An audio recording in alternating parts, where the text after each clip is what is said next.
families that they're talking about are structurally related, that there's enough similarity in their peptide sequence that they're considered to be a family. So CCK and gastrin are a family, and then secretin, vasoactive intestinal peptide, gastric inhibitory peptide, and a glucagon-like peptide 1. These also have a structural homology, so they're considered to be a family. So gastrin family and secretin family. There are others in the GI system. I've listed some of them here. We've got motilin. Tells you pretty much what's going to be doing. It's going to increase motility in the stomach and the GI system. Then gastrin-releasing peptide is going to stimulate the release of gastrin. We didn't have a receptor for it because I haven't seen any place where there's this reference as to what receptor, if it has its own receptor or it binds to another receptor. We have substance P, which we talked about when we talked about the pain thresholds last semester. Well, it was actually discovered in the nervous system and then found to be present in the GI system as well. So it's in the nervous system and also in the stomach. Somatostatin is going to be released throughout the GI system.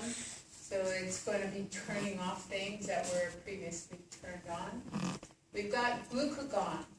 I used to wonder why there were, when I typed into Microsoft, they always stuck an S on to glucagon for me. Glucagons. I'm talking about glucagon from the pancreatic islets. So I didn't know that there were more than one glucagon. There are several glucagons, and some of them are coming from the gastrointestinal system, but they don't have the same function as the glucagon from the pancreas. These actually go to the pancreas and stimulate insulin release. So it's the opposite of what the glucagon is to elevate blood glucose. But these glucagons from the GI system, they're headed towards decreasing blood glucose because they're stimulating insulin release. Things like glycintin, ghrelin, peptide YY, neurotensin, guanylin. Some of these your textbook talks about, some of them it doesn't. So I'll talk about the ones and hold you responsible for the ones your textbook does discuss.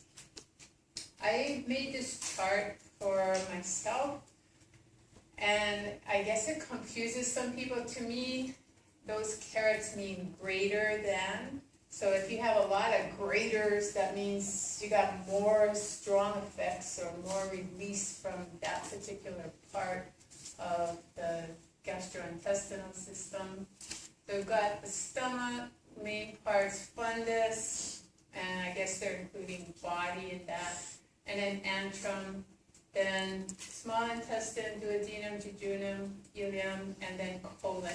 So colon, not broken down into parts, but just one whole colon. So we start looking at the peptides. We've got gastrin and G cells. Where are they in the highest concentration? Body and antrum. So 3 carats, meaning this is where that hormone is released in the highest concentration. Then you look duodenum, moderate secretion. Not as much as the stomach, but more than the jejunum. So you have gastrin secreting cells there as well. And then jejunum has the least amount, and then ileum nothing, colon nothing. And then this glucagon from the antral cells of the stomach. This glucagon is going to feed forward to release insulin from the pancreas.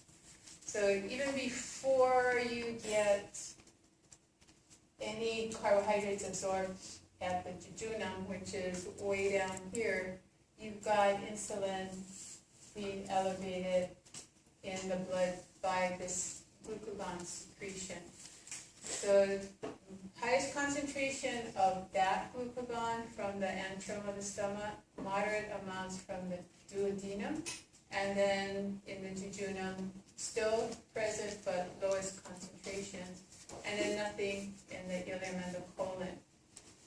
When you look at secretin and cholecystokinin, they're not being released from the stomach. Their total dominance is duodenal. And so you look three carats, meaning that's where the highest secretion of those two come out, is in the duodenum. Moderate amounts from the jejunum, and lowest amounts from the ileum, and nothing from the colon. So nothing from the stomach, nothing from the colon, but CCK and secretin, they're in highest concentrations from the duodenum, moderate amounts from the jejunum, and small amounts from the ileum. So if you think about what are the effects of secretin and CCK, they're to limit food coming into the duodenum, close things down, quiet the stomach down, and then get secretions of bile, pancreatic enzymes, and acid from the pancreas and the liver. And so the most interested in that control is duodenum, because that's where that digestion has to occur with all these enzymes. And then jejunum, it still doesn't want a lot. It's receiving things from the duodenum. It wants to make sure that it doesn't get overwhelmed, so it releases moderate amounts of these two enzymes. Also wants to ensure that it's receiving digested material. So you want monosaccharides, you want the micelles form of fat. You don't want big globs of fat. You want amino acids and small peptides. So you want to make sure that adequate digestion is occurring, so it releases its own CCK and secretin. And the secretin is neutralizing the acid, so it's helping to protect itself from acid concentrations being too high. Ileum, least interested, but still moderately interested in having things handled before it gets there, because it's not going to be able to absorb nutrients. So if there's peptide fragments coming down, it's not going to be able to do anything with it. It's going to handle water, it's going to handle some ions. It's not absorbing much, so it has still an interest in having things ahead of it handle all the digestion. The gastric inhibitory peptide, misspelled that, peptide, but it's peptide. It has another name, the glucagon-dependent insulinotropic peptide. It's another feed forward to release insulin. So insulinotropic, that's the key there.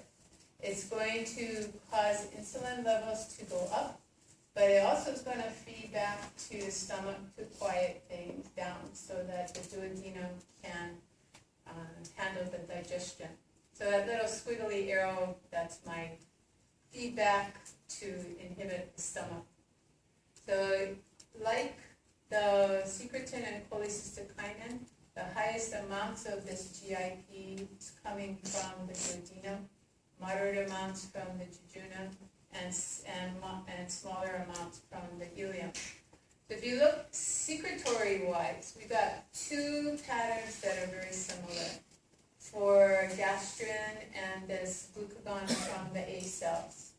There's secretory-wise, the highest amounts from the antrum, moderate from the duodenum, and lowest amounts from the jejunum, and nothing from the ileum and the colon. And then we got three that work together secretory-wise. We've got CCK, secretin, and gastric inhibitory peptide, which also elevates insulin concentrations in the blood. Highest amounts in the duodenum, so that you limit what is going to come to the duodenum, then moderate amounts from the jejunum, and lesser amounts from the ileum. Here we've got motilin, high concentration, whole length of the GI system, from the fundus of the stomach all the way through the colon. Also substance P, same secretory pattern, highest from fundus, and high concentration, fundus through colon. Not much, well, motilin, motility stimulating, substance P, why this is there, it's not thought to be related to pain going on at all, but it must have something else to do with motility stimulation or basal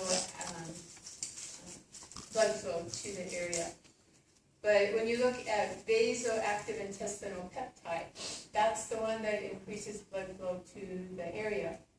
It's got the highest amounts in the ileum and the colon, maybe because it's helping to reabsorb all the water that has been brought into the GI system earlier on. It's got moderate amounts of blood flow increase to the stomach and to the duodenum and jejunum, but the highest amounts to the ileum and the colon.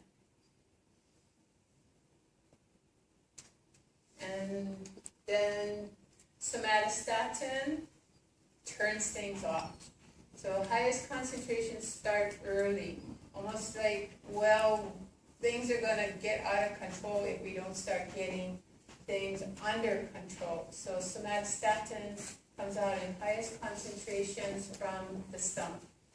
And that's going to start inhibiting everything, not only in the GI system, but anywhere there are receptors for somatostatin, any secretory cell, it's going to be affected by that somatostatin. So moderate amounts from the rest of the GI system, but high amounts from the stomach. The gastrin-releasing peptide, again, highest amounts in the stomach, but you might sort of expect that because you need gastrin in the stomach to release the pepsinogen and the HCl and get things started. But still moderate amounts from the rest of the system. Ghrelin is actually even super secreted in the fundus of the stomach, mostly when you haven't eaten for a while and the stomach is empty. Ghrelin stimulates you to go and seek out food, makes your appetite peak. So the stomach is releasing a lot of that and very little from the rest.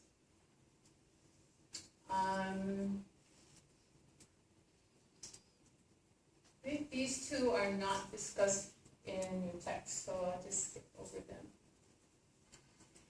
Okay, pancreatic enzymes, they're released as precursors. They're not active, thank God, or you'd be digesting your pancreas as they're coming on out, because you've got no buffers for them. So all of these ogens, you got, or pro also means it's not active yet. So you got a trypsinogen, you got a chymotrypsinogen, and then you've got pro-carboxypeptidase, pro-colipase, and pro-phospholipase. So these are all inactive forms of active enzymes. How do you get them activated?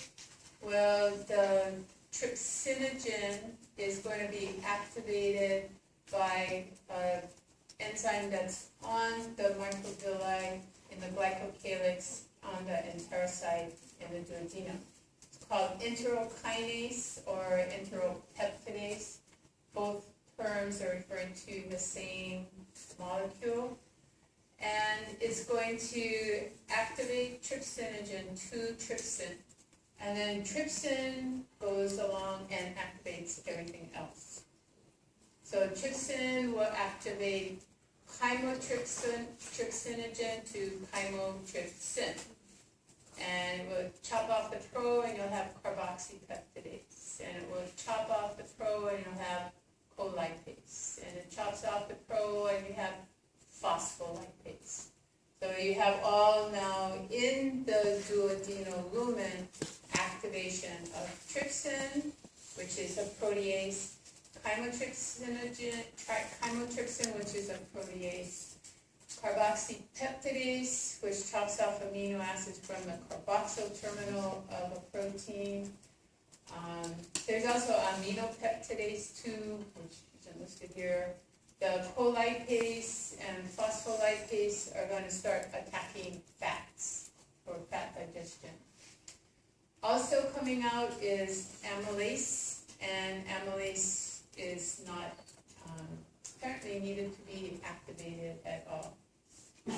The health of the pancreas, along with the release of bicarb and the digestive enzymes, CCK and secretin help to stimulate the mitosis of cells in the pancreas and keep the pancreas healthy.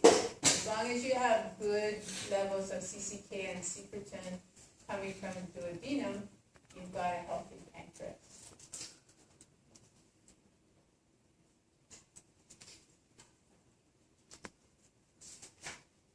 This is just another way of looking at Martini's little hexagon of liver lobule. So you've got our arterial blood coming in with the branch of the hepatic artery. We've got our portal vein coming in and branches from that going to each corner of the lobule.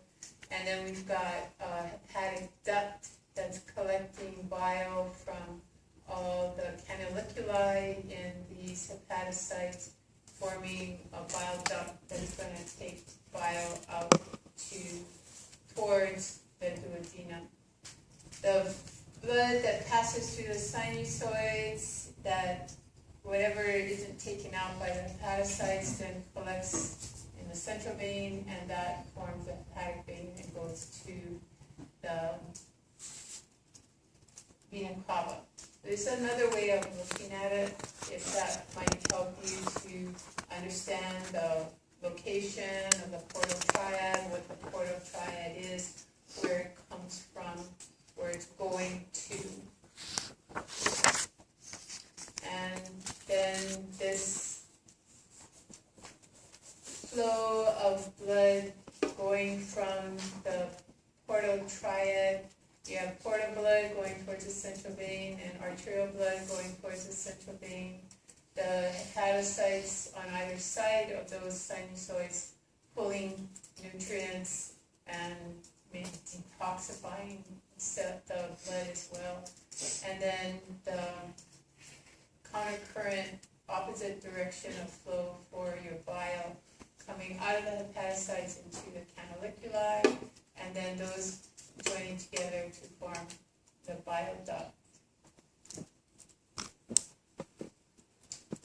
And Kupffer cells, again, this at least they've shown it shadowed, so it's not in the sinusoid, it's outside the sinusoid. So other things to consider is what's the fate of the bile salts and bile. It's active in the duodenum for emulsification, and the fats are absorbed in the jejunum, but the bile is then reabsorbed in the ileum. By the terminal ileum, you got 95% of this bile reabsorbed and going back to the liver to get resecreted. So liver doesn't have to make brand new bile all the time. It has to make 5% new bile because 5% is going out in feces. But 95% just is recycled every time you eat a meal. So the access, again, sphincter of Oddi or hepatopancreatic sphincter, and the reabsorbed bile goes into the hepatic portal vein and then just comes back to the liver and then goes in back through the bile ducts and out again.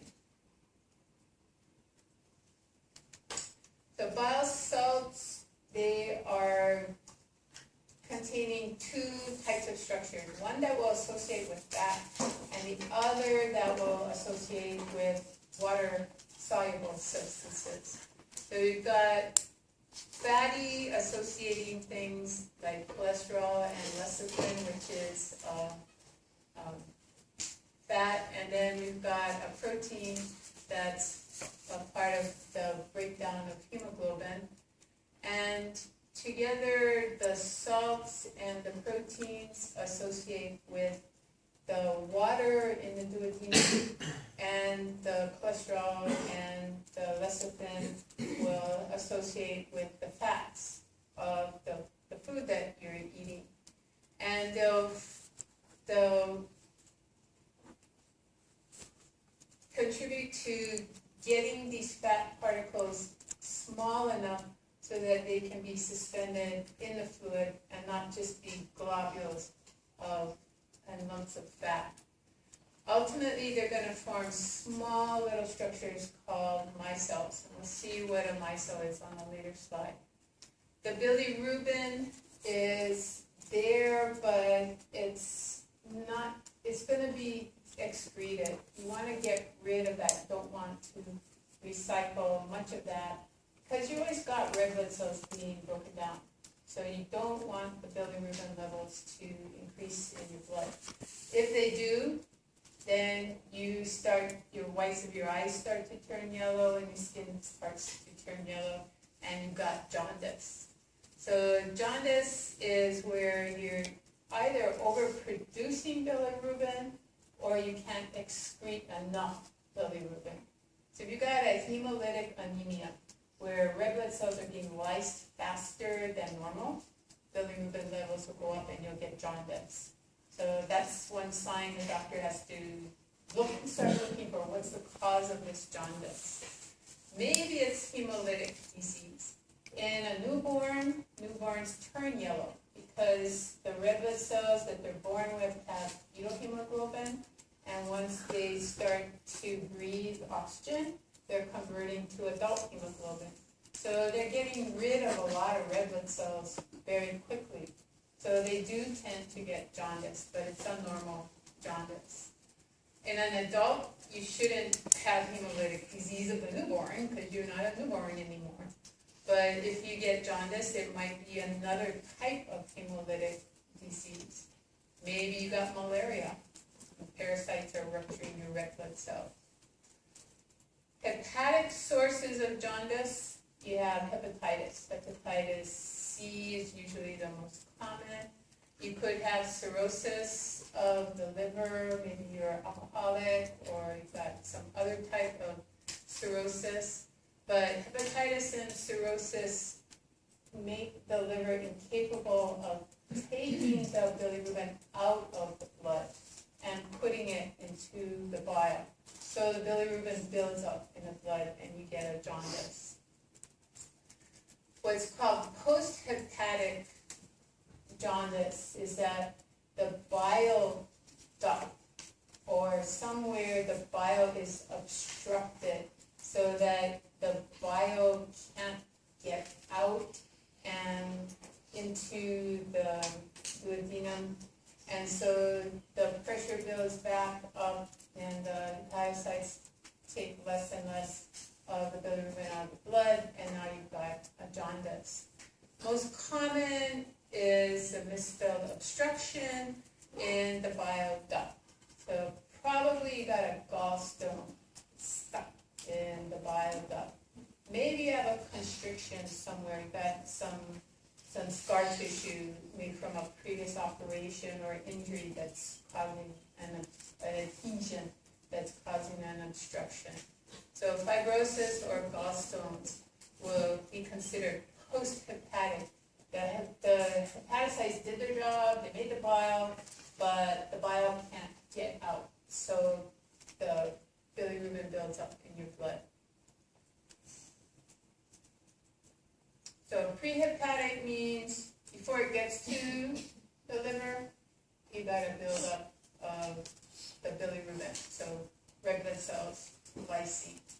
Hepatic problem is the hepatocytes themselves are damaged by disease, can't take the bile out of the bloodstream. Post-hepatic is, red blood cells are fine, they're just normally being lysed. Hepatocytes are doing their job and taking up the bilirubin, but the bile isn't getting released, so therefore there's a buildup of the bilirubin back into the blood. Since it's not getting excreted, there's going to be some buildup back into the blood. Okay, so here we've got the bile. Here we've got a hydrophobic part of the molecule where we have charges that can associate with hydrogen here, and OHs that can associate with water.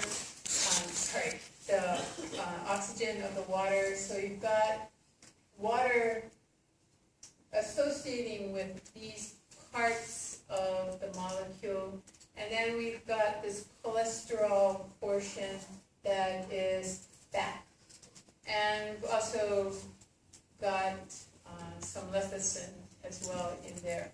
So we've got hydrophilic or polar groups on the molecule, and then a hydrophobic non-polar group. So the fats that are coming in, they're going to associate with this part of the molecule, but the watery medium that they're in your GI system is going to associate with this side of the molecule.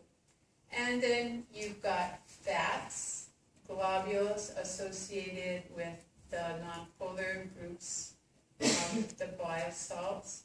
And then the water in your GI system associating with the hydrophilic parts of the bile. Then you got mixing and churning, and this will be broken down into smaller bits, and you'll get more bile on the other side, the bile salts on the other side of the fat, and you start making smaller and smaller little globules of fat, and that's the emulsification process. Now these little globules of fat are suspended in the water because the fat is associated with the non-polar part of the bile, and the water is then associating with what's on the outside, and the particle is suspended in the water.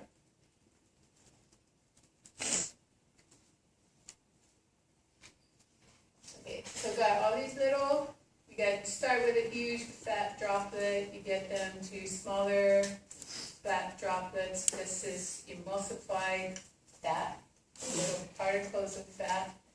And then ultimately you get to having phospholipids associated with the bile salts in the fat. So the phospholipids with their lecithin tails are in the association with the fat. And then you've got the phosphate head, which is hydrophilic, associated on the outside. You got a mini little semi-plasma membrane there. You got phosphates on the outside, fats on the inside. It's not a bilayer, but it's like half of a plasma membrane. So we've got water-soluble phosphate head and lecithin, the lipid-soluble portion inside.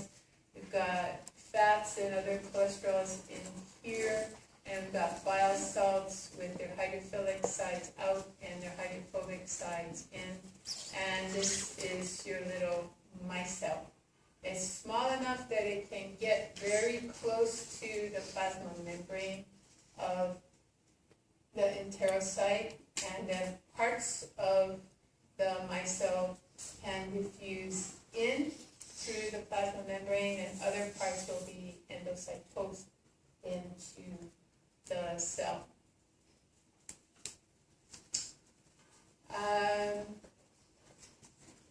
The migrating motor complex, MMC, that is occurring in the small intestine, is believed to be a housekeeping kind of muscle contraction, thought to sweep out any remnants of a previous meal.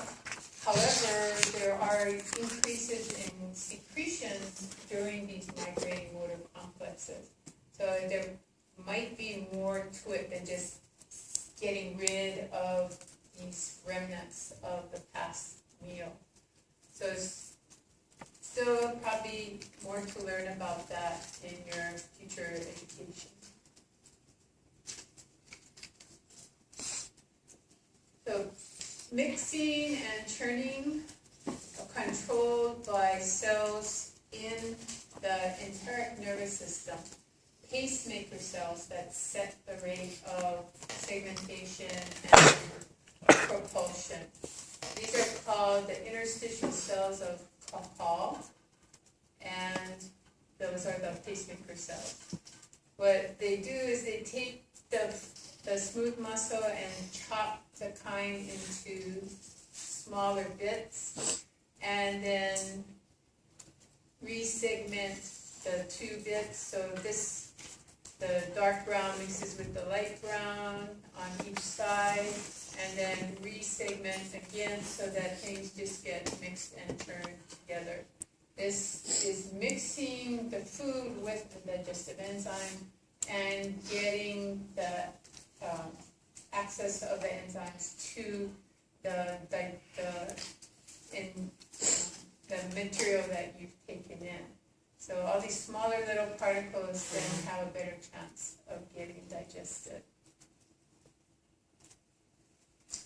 Small intestine, also a lot of bicarb, and that's for protection of the enzymes so that they have the adequate pH for their function, and also protection of the lining of the stomach. You also will have a lot of mucus coming out, a lot of goblet cells there that will have the mucus and the bicarb mixing together to protect the intestinal lining. That also is sloughed off at a high rate every day or every 2 or 3 days. You are completely replacing that lining as well. The new enterocytes will have a brush border on them, which is really the microvilli, very closely packed together, so they look like the bristles of a brush.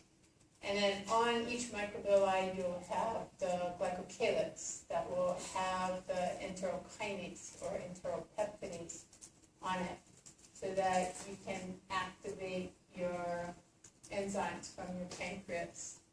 So enteropeptidase, enterokinase on the glycocalyx that's secreted by the plasma membrane on the brush border. So we have our villus here. It's sitting, all of the villi are sitting on a plica, and then each of the villi will have enterocytes with microvilli on top of it. So your textbook talks about surface area for absorption and gives you some numbers, so I included that here for you. The plica increased surface area about 3 times. Your book says 3-fold. Some people don't know what fold means. So is that a fold in the membrane? No, it's the increase, the rate of increase. So you increase the surface area 3 times if you pleat the surface. Then when you put villi on the pleat, then you increase the surface area 10 times more.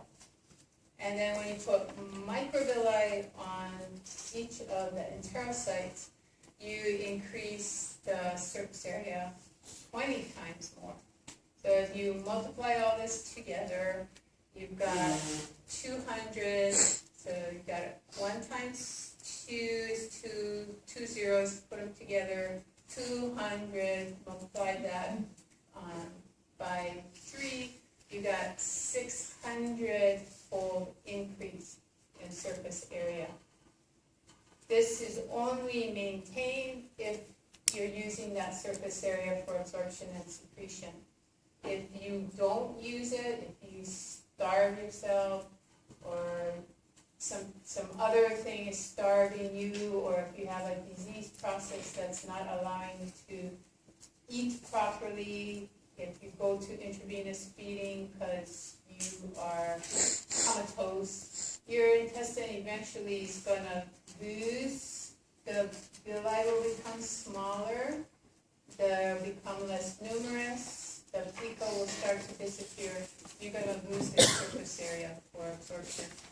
If you, these people who go on these, what are they called, cleansing fasts, where they're drinking only lemon juice and water for a month or two at a time, they will lose the surface area for absorption. And then, oh, my fast is finished, and then they go out and they get a big plate lunch and eat it. They've got a huge problem. They've got constipation, diarrhea, intestinal pain and discomfort. The stomach and the GI system's not ready for all that absorption anymore. You don't make the enzymes if you don't need the enzymes. So when you suddenly reintroduce food that needs to be digested, you simply don't have the enzymes to do it. And so you've got a mass of stuff stuck in your intestines. Down here in the crypts of a Leberkuhn, or your intestinal crypt, you can think of it that way, that's where your stem cells are. That's where they undergo mitosis to replace all these surface cells that are being sloughed off. Also down here you have cells that are called Paneth cells. They're secreting enzymes that will help to prevent bacteria getting down underneath to the mucosa. And then down here you'll have a lot of lymphocytes, just in case the enzymes that break down bacteria haven't been successful. So here's an epithelial cell. It is an enterocyte because we're talking about the enteric system. Brush border is much more compacted than that. Actually, on the next slide, it shows you what the brush border looks like. You got really tall, long microvilli, very tightly packed together. And not shown so clearly here is the glycocalyx, that little fuzzy surface on each of the microvilli is where the enterokinase will be located. Some people lose those tall microvilli. They become shorter. They become less dense. And so you've got a problem. One of those problems is celiac disease, where people have allergic reaction to wheat and barley and rye flours. The presence of those in the GI system stimulate T cells, which then mount an attack on the villi, and then the villi become shorter. The enterocytes also lose their density of microvilli, and the amount of surface area for absorption then goes way down.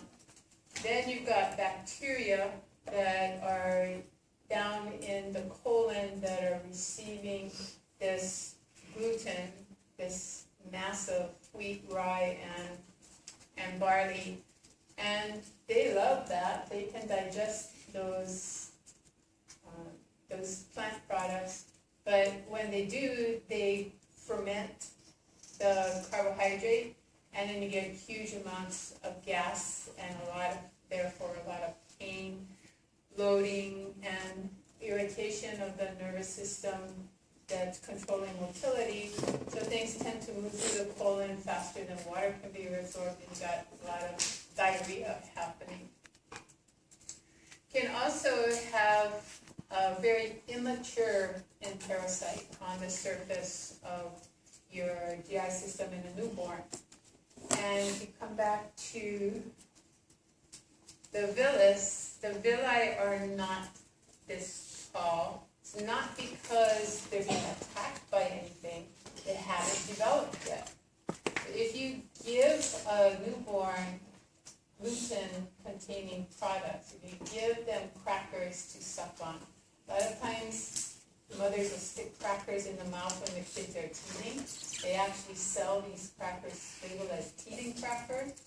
But if the baby's not, if the teething is happening earlier, and it's happening earlier and earlier in kids now, they may not have the ability to break down the wheat protein, and absorption can occur down here in the crypt, and protein fragments, actually peptide fragments, can be absorbed that are too big, and then they're antigenic. The immune system sees them as foreign proteins and mounts an attack against them. And then you've got a gluten allergy from small baby time. That's going to be with you the rest of your life because you're allergic to that gluten. So it's a good idea to not give babies those complex grain products too early. You give them to them when they're older. You probably check with your pediatrician, find out what's going on, but don't feed it too early because then they'll develop, if the amino acid chain is longer than 3 amino acids, it's big enough to be antigenic and cause that allergy. Again, they forgot about gastric lipase and lingual lipase. So I'm just reminding you again, yes, you've got the small intestine doing the majority of fat digestion, but you do have the lingual and gastric lipase to deal with it a little bit earlier. Okay, so micelles and chylomicrons, we'll pick up with that, and then on Tuesday we'll get into